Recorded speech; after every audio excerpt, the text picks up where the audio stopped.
Hello students, BCom first year business economics में आज हमारा टॉपिक है effects of changes in demand and supply on equilibrium, यानी कि संतुलित मूल्य पर मांग और पूर्ति में परिवर्तनों के प्रभाव। इसमें सुनिए, यहाँ एक महत्वपूर्ण प्रश्न उठता है कि क्या एक बार निर्धारित कीमत या साम्य मूल्य हमेशा के लिए निर्धारित हो जाता है या फिर उसमें परिवर्तन भी होते हैं। इस प्रश्न के उत्तर में यह कहा जा सकता है कि मांग और पूर्ति के परिवर्तनों के कारण साम्य मूल्य में भी परिवर्तन होते हैं।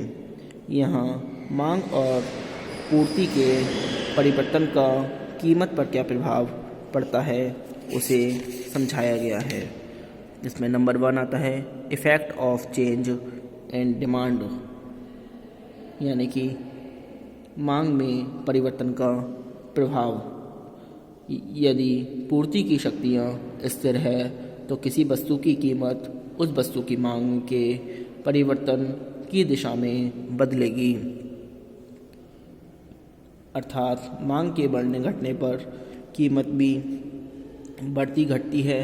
इस स्थिति को चित्र 5 की सहायता से समझाया जा सकता है। ये चित्र 5 देख रहे हैं, इसमें ये दे रखी है वस्तु की मात्रा x अक्ष पर है, y अक्ष पर यानी कि कीमत।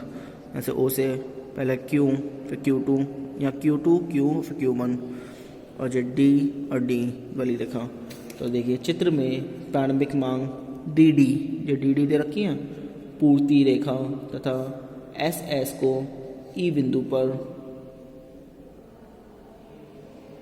चित्र नंबर 1 में, मतलब प्रारंभिक बिंदु DD पूर्ति रेखा SS को E बिंदु पर काटती है, E बिंदु पर काट रही है, जिससे OQ मात्रा तथा OP कीमत का निर्धारण होता है। मांग वक्र D1 मांग में वृद्धि को प्रदर्शित करता है। जो D1 ये रखे D1 और D1, तो कीमत भी OP से बढ़कर OP1 हो जाती है। OP से OP1 हो गई और मात्रा में OQ से बढ़कर OQ1 हो जाती है। मांग के घटकर D2 हो जाने से कीमत में मांग भी घटकर क्रमशः OP2 तथा OQ2 रह जाती है। नंबर 2 आता है effect of change in supply, पूर्ति में परिवर्तन का प्रभाव। यदि मांग की शक्तियाँ स्थिर रहती हैं पर पूर्ति परिवर्तित होती है तो कीमत पर उसका विपरीत प्रभाव होगा। इस बात को चित्र 2 से स्पष्ट किया जा सकता है। चित्र में प्रारंभिक पूर्ति SS जब मांग रेखा DD को E बिंदु पर काटती है, ये S और S रहेगा DD को मांग वक्र रेखा पर काटती है,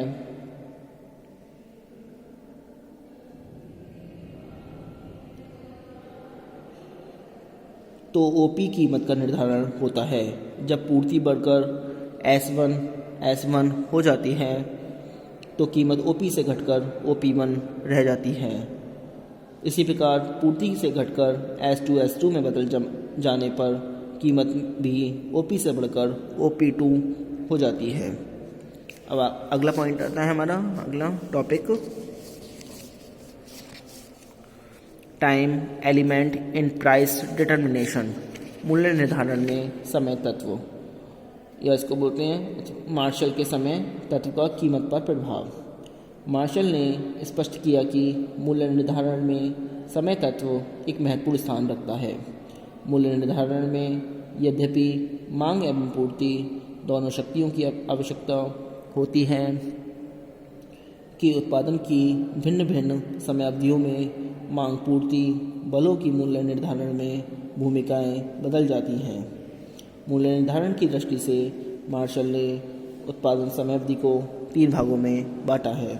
नंबर 1 है वेरी शॉर्ट पीरियड, यानी कि अति अल्पकाल। सुनिए, इसमें इस समयावधि में इस मांग के अनुरूप पूर्ति को ढालने के लिए समय इतना कम होता है कि पूर्ति को घटा बढ़ाकर समायोजित नहीं किया जा सकता है। केवल वर्तमान स्टॉक तक ही वस्तु की पूर्ति सीमित रहती है। पूर्ति रेखा स्थिर होती है। यहाँ नाशवान वस्तु के संदर्भ में कीमत के निर्धारण को चित्र 1 के अंतर्गत दिखाया गया है। चित्र में VSP अति अल्पकालीन पूर्ति रेखा है। ये VSP रेखा है, ये वाली VSP पूर्ति वक्र रेखा है, जिसे प्रारंभिक DD मांग रेखा E बिंदु पर काटती है। E बिंदु पर काट रही है, इसलिए कीमत OP निर्धारित होती है। मांग बढ़कर D1 होने पर कीमत OP से बढ़कर OP1 हो जाती है और घटकर D2 पर कीमत OP से घटकर OP2 हो जाती है। मांग के बढ़ने व घटने का मात्रा पर कोई प्रभाव नहीं पड़ता और वह OQ ही रहती है। इस प्रकार अति अल्पकाल में पूर्ति पक्ष मूल्य निर्धारण में उदासीन रहता है और मांग पक्ष ही सक्रिय भूमिका निभाता है। अब नंबर 2 आता है शॉर्ट पीरियड यानी कि अल्पकाल। यह अवधि अति अल्पकाल से अधिक होती है, लेकिन इतनी नहीं कि मांग के परिवर्तन के अनुरूप प्लांट के आकार या उनकी संख्या को बदला जा सके, पर पूर्ति को थोड़ा बहुत समायोजित किया जा सकता है। यही कारण है कि चित्र 2 से अल्पकालीन पूर्ति रेखा SP कुछ खड़ी स्टीप है। SP इस तरीके से लाइन जा रही है खड़ी। उसमें इस चित्र में प्रारंभिक मात्रा व कीमत क्रमशः OQ तथा OP है। OQ X लाइन पर जा रही है और OP यानी कि Y लाइन पर है। जब मांग बढ़ने पर D1 हो जाती है तो मात्रा भी OQ से बढ़कर OQ1 हो जाती है, लेकिन इतनी नहीं बढ़ पाती कि कीमत की वृद्धि OP से OP1 को रोक पाए। इस प्रकार मांग के घटकर D2 हो जाने पर भी मात्रा OQ से घटकर OQ2 हो जाती है, जबकि कीमत भी घटकर OP2 हो जाती है। अब नंबर 3 आता है लॉन्ग पीरियड यानी कि दीर्घकाल। इसमें सुनिए, दीर्घकाल वह उत्पादन अवधि है जिसमें किसी वस्तु की पूर्ति को पूर्ण रूप से मांग के अनुसार समायोजित किया जा सकता है। दीर्घकाल में वस्तु की पूर्ति को वर्तमान प्लांट की क्षमता बढ़ाकर अथवा उद्योग में नई फर्मों का प्रवेश खोलकर बढ़ाया जा सकता है। इसी प्रकार दीर्घकाल में वस्तु की पूर्ति को घटाने के लिए वर्तमान प्लांट की क्षमता को घटाया जा सकता है अथवा उद्योग से फर्मों का बहिर्गमन हो सकता है। दीर्घकाल में पूर्ति को पूरी तरह से मांग के अनुरूप समायोजित किए जा सकने के कारण इस काल में मूल्य निर्धारण पर मांग का प्रभाव नहीं रह जाता है और पूर्ति पूर्ण रूप से प्रभावी हो जाती है। दीर्घकाल में निर्धारित मूल्य को सामान्य मूल्य कहा जाता है। इस चित्र नंबर 3 में विभिन्न समय अवधियों में मांग एवं पूर्ति की भूमिकाओं का प्रदर्शन किया गया है। चित्र में BSP है और SP और LP क्रमशः अति अल्पकालीन पूर्ति वक्र, अल्पकालीन पूर्ति वक्र तथा दीर्घकालीन पूर्ति वक्र हैं। आरंभिक मांग रेखा DD हैं जो इन तीनों पूर्ति वक्रों को E बिंदु पर काटती हैं।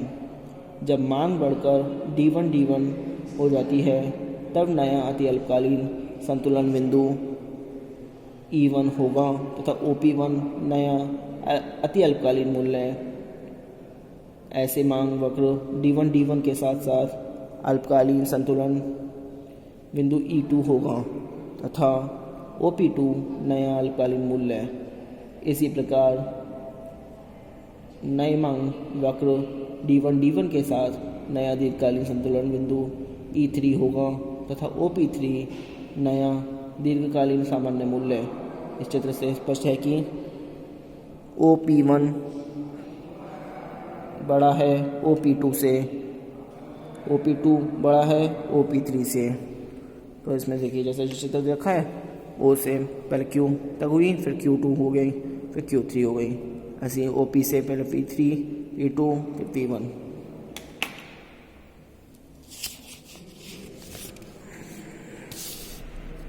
अगला टॉपिक है हमारा market price and normal price, यानी कि बाजार मूल्य एवं सामान्य मूल्य। तो इसमें number a meaning of market price, यानी कि बाजार मूल्य का अर्थ। सुनिए इसमें, बाजार मूल्य वह मूल्य है जो बाजार में मांग एवं पूर्ति की शक्तियों के अस्थायी संतुलन द्वारा तय होता है। बाजार मूल्य दिन में कई बार परिवर्तित होता है क्योंकि मांग एवं पूर्ति के संतुलन बनते बिगड़ते रहते हैं। प्रायः यहाँ तक यह प्रश्न किया जा सकता है कि बाजार मूल्य बाजार में कितनी देर तक प्रचलित रह सकता है। इसके उत्तर में हम कह सकते हैं कि यह अवधि मांग पूर्ति की शक्तियों के संतुलन के ऊपर निर्भर करेगी। मान लीजिए मांग एवं पूर्ति की शक्तियों में संतुलन स्थापित हो चुका है और उस संतुलन को बाह्य प्रभाव तोड़ नहीं सकते हैं, तो मूल्य के स्थिर रहने की अवधि कुछ अधिक होगी। आज के लिए इतना ही, बाकी हम नेक्स्ट वीडियो में बताएंगे। Thank you very much.